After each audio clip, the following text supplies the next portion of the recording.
बेटे क्या रेट है सरकारी? हाँ पता नहीं भाई, पता ही नहीं है भाईजान आपको इस चीज की समझ नहीं आ रही क्योंकि आपकी फील्ड नहीं है। अच्छा साड़ी फील्ड नहीं है। ओवर किस्म की बातें कर रहे हैं। 18 किलो 200 रुपए ਦਾ जी यानी ਤੁਸੀਂ कह रहे हो 15 16 17 रुपए ਦਾ किलो ਤੁਹਾਨੂੰ पै रहा है। 200 का तोड़ा है। ये 200 का तोड़ा है। हाँ, जिम्मेदार मर रहा है सर। ये 200 का एक सेकंड ये 200 ये मैं अभी घर लेकर जाने के लिए आपसे खरीदूंगा तो मैंने 200 ही लगेगा। इससे ज्यादा ले 300 का दें, इससे डबल होगा। चले मेरे साथ, मैं दिलाता हूँ। आई विल रिकमेंड एवरीवन वो फैमिलीज। एक सेकंड सर, अगर वाकई ये सच है कि ये कद्दू 200 रुपए की, कितना वजन होगा इसका? ये सर होगा कम से कम भी 18 किलो होगा। 3 दरी से ऊपर है, 20 किलो के नजदीक है। 18 किलो 200 रुपए ਦਾ जी यानी ਤੁਸੀਂ कह रहे हो 15 16 17 रुपए ਦਾ किलो ਤੁਹਾਨੂੰ पै रहे हैं। हाँ जी, वो कह रहे हैं उनको तोड़ा 200 रुपए में मिला है, जिसमें 18 किलो कद्दू है, यानी ऑन एन एवरेज 15 से 20 रुपए के दरमियान रेट होना चाहिए अगर उनकी बात माने, क्योंकि वो खरीदार है। रेट लिस्ट देखें तो 57 to 60 रुपीज पर केजी।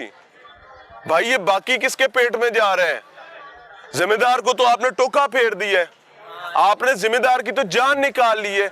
आप उससे 200 रुपए की तोड़ा ले रहे हैं कद्दू का और अवाम को 60 रुपए किलो बेच रहे हैं, और अभी ताजिर राजी नहीं होता है यार। सबसे बड़ी गाली रियासत को ताजिर निकाल रहा होता है जिस टाइम पे उनसे बात की जाती है। Sir this is the difference. Middle man खा रहा है, मिडल मैन खा रहा है, लेकिन ये देखें ये किया अब सस्ता हुआ है यहाँ। सर देखे ना, सस्ता इधर तो फिर भी सस्ता नहीं हुआ, मुझे आपको तो फिर सस्ता नहीं मिलेगा। मिडल मैन में मतलब काफी ज्यादा फर्क है, डिफरेंस है। अच्छा, मिडल मैन की कमाल बात ये है ना, वो उगाने वाला उसने रातों को जाके पानी नहीं लगाया, जिसने पानी लगाया उससे 200 रुपए का हमने 18-20 किलो लिया है, और जिसने सारा महीना मेहनत करके अपने खानदान को पालना है उसको हम 60 रुपए किलो के हिसाब से बेचेंगे। यानी हिसाब करके देखे 1200-1500 से ऊपर बात जाती है। तो ये अंदर वाला जिसने कख नहीं लगाया उसने पैसा फेंका है, और पैसा फेंक तमाशा देख। ये असल मर्ज इस मुआशरे का, और ये सब्जी फ्रूट अशिया खुरोनोश का असल कातिल जो है वो मिडल मैन है, और उसके पेट की आग शायद किसी और तरह भरेगी। कहते हैं जहन्नम की आग ही भरेगी अगर आप कुछ गलत करते रहे। ठीक हो गया भाईजान, अस्सलाम वालेकुम। ये आप कहाँ से आए हैं? तो जिम्मेदार हो जी? मैं किस तरह खरीदारी है? बेच के मेरे नहीं बेच रहे हैं ये हम रातों को, जैसे आप राइट कह रहे थे कि पानी लगाते हैं, खादें कैसे उधार लेके आते हैं, स्प्रे कैसे करते हैं, ये इन लोगों को कोई पता ही नहीं है। ये बस हम इधर ये पंडे भर भर के लाते हैं 200 300 500 की, और ये सोने के भाव आगे बेचते हैं। यानी ना जिम्मेदार को कुछ बचे ना ग्राहक को कुछ बचे।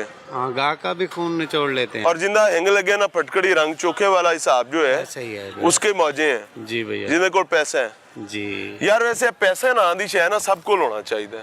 मैं आपको सही बता रहा हूँ, खास तौर पे जो आज लूट रहे हैं ना, कल इनके बच्चों के पास तो नहीं होना चाहिए अल्लाह के फजल से, अगर आप वाकई लूट रहे हैं। बेटे क्या रेट है सरकारी?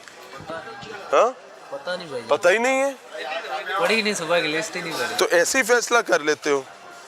फैसला हाँ हाँ, ਹਿਸਾਬ ਕਿਤਾਬ ਵੇਖ ਲੈਂਦਾ ਕੀ ਹਿਸਾਬ ਕਿਤਾਬ ਪੈਂਦਾ, ਉਸ ਹਿਸਾਬ ਨਾਲ ਵੇਚ ਦਿੰਦੇ। ਪੂਰੀ ਗੱਡੀ ਆਈ ਤੁਲੀ 1200 ਰੁਪਏ ਮੰਨ, 1300 ਰੁਪਏ ਮੰਨ। ਯਾਰ ਇਹ ਰੇਟ ਲਿਸਟ ਇਸ ਲਈ ਹੁੰਦੀ ਕਿ ਤੁਹਾਨੂੰ ਪਤਾ ਹੋਵੇ ਕਿਸ ਰੇਟ ਤੇ ਵੇਚਣੀ ਹੈ।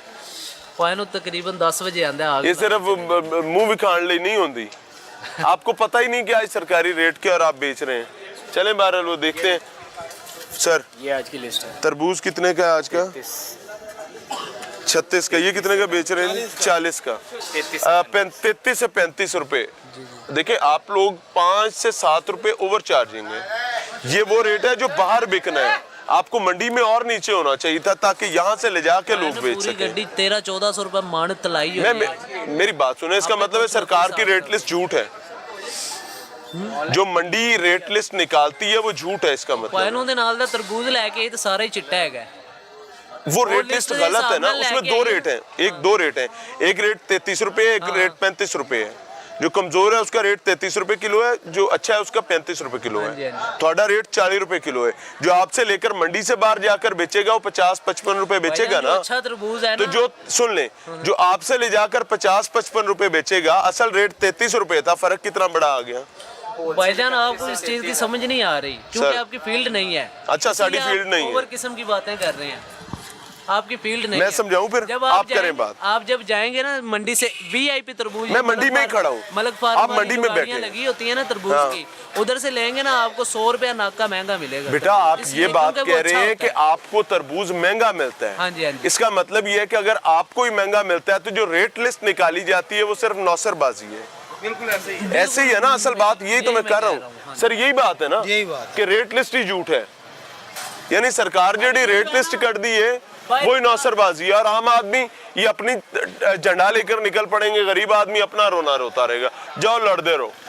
सरकार से जब बात होगी तो कहेगी हमारे तो रेट ये हैं भाई, हमने तो क्या कमाल रेट दिए हमें। सर की मान रहा है, अदालत उसकी नहीं मान रहा है, सरकार है, सरकार को कर नहीं देनी है। चाहिए। जी ये गोश्त महकमे है ना, इनको खत्म कर देना चाहिए। ना उनको फायदा ना आवाम को फायदा, ना उनको उस रेट लिस्ट के ऊपर चीज मिलनी है, ना हमें उस रेट के ऊपर चीज गवर्नमेंट मिलनी कहाँ है। है? गवर्नमेंट सोई हुई है, ये महकमा गोश्त है। असिस्टेंट कमिश्नर फजूल इनको ये इजाफी चार्ज दिया हुआ है ना, उनका काम नहीं है ये मुफ्त की तनख्वाह है, इसको खत्म कर दें। फजूल हमारे खजाने से जा रहे हैं, हमारे पैसे जा रहे हैं, किसी उनकी जेब से नहीं जा काम के रहे। नहीं है तो फिर साइड किसी पे काम रखो, के नहीं है, ठीक उनको हो दफा गया। करें। ठीक हो गया। वैसे एक बात बताइए, इस रमजान में कोई रिलीफ मिला है किसी को? जीरो रिलीफ है भाई जी, कोई इस रमजान में खैर मिली है कोई चीज नहीं मिली हुकूमत की तरफ से? नहीं, कुछ भी नहीं। देखते जाएं और शर्माते जाएं भाई। तो सर जी बहुत महंगे हैं, महंगाई है नहीं है? महंगाई का तो बेड़ा गर्क कर दिया हमारे मैंने हुक्मरानों ऐसा ने। रमजान कभी नहीं देखा कि अफ्तारी से 2-3 घंटे पहले भी बाजार वेले पड़े हो। जी सर, इस तरह क्योंकि ये अफ्तारी तो से आपके 2-3 सामने है घंटे सर, पहले ये तो सारा फड़ लो आपके फड़ लो हो सामने। रही हाँ, होती है। हमारा तो बेड़ा गर्क हो गया, हम गरीब आवाम में किधर जाए। पहले यही सब्जी हम लेता था 2-2.5 हज़ार का हफ्ते का लेता था, अभी मैं आया यही सब्जी लिया 5-6 हज़ार रुपए का। तो डिफरेंट तो जाहिर बात है, एक सब्जी तो नहीं है कहानी के आमदन लिए। भी बढ़ी है कि नहीं? नहीं है सर जी, किधर है आमदन? एक तो होता है ना कि आमदन भी बढ़ रही हो, पहले महंगाई भी बढ़ रही हो, प्रॉफिट, फिर भी गुजारा हो पहले तो जाता है। था प्रॉफिट, अभी किधर है? प्रॉफिट भी नहीं है सर जी, सारे टैक्स वगैरह लगे, आपको पता है। हमारा तो जो है ना, इनसे यही गुजारिश है कि अल्लाह के वास्ते मुल्क का जान छोड़ दो, कोई सही बंदे को लाओ। आप लोगों ने तो हमारा बेड़ा गर्क कर दिया, हमारा अवाम का बेड़ा गर्क कर दिया। आप गरीब अवाम देखो, जिसकी 2000 की देड़ी होगी वो क्या करेगा? वो बेचारा, वो जो है ना मजबूरी हो कि या तो किसी को मैं चोरी बताता हूँ करेगा क्या या किसी करेगा। को इधर मारेगा। देखें, वो इस तरह झोली उठाएगा, इस तरह चोरी चौक के दुआ देगा। अल्लाह के वास्ते अवाम में आवाज उठाओ, अपने हक के लिए आवाज उठाओ। कब तक इस तरह जो है ना मरोगे, कब तक इस तरह जलील होके जियोगे? जो है ना, अपने हक के लिए आवाज उठाओ भाई, अपने हक के लिए आवाज उठाओ। ये हुक्मरान जो है ना, इनने हमारा बेड़ा गर्क कर दिया, हमारा अवाम का जीना हराम कर दिया। पॉलिटिकल एलीट और उसके साथ साथ तमाम सरकारी नौकर, मैं ये बिलीव करता हूँ कि इनकी बड़ी तादाद रिस्पॉन्सिबल है हमारे मौजूदा हालात की, और उनसे भी बड़ा जिम्मेदार हम लोग खुद हैं। वजह क्या है कि हम शख्सियत परस्त लोग हैं। कभी हमें नवाज शरीफ अच्छा लग जाता है, कभी हमें इमरान खान अच्छा लग जाता है, कभी हमें साजा चंगा लग जाता है, कभी माजा तो कभी ताजा। हम बंदे और चेहरे बदलते रहते हैं, और उनकी मोहब्बत में हमें अपने घर में सोया छोटा बच्चा भूल जाता है, हमें अपना बूढ़ा बाप भूल जाता है कि मेरे पास पूरा दिन मेहनत करने के बाद उसकी दवाई लाने के पैसे नहीं है। मुझे वो माँ भूल जाती है जिसने खुद मुझे सूखे बिस्तर पर सुलाने के लिए गीले बिस्तर पर सोना कबूल किया था, कि मेरे पास उसकी खिदमत के लिए कुछ नहीं है। और रियासत का, हुकूमत का मेरा मुआहिदा आइन जो है उसको चौथे दिन बाला ताक रख दिया जाता है। अनफॉर्चुनेट सिचुएशन है।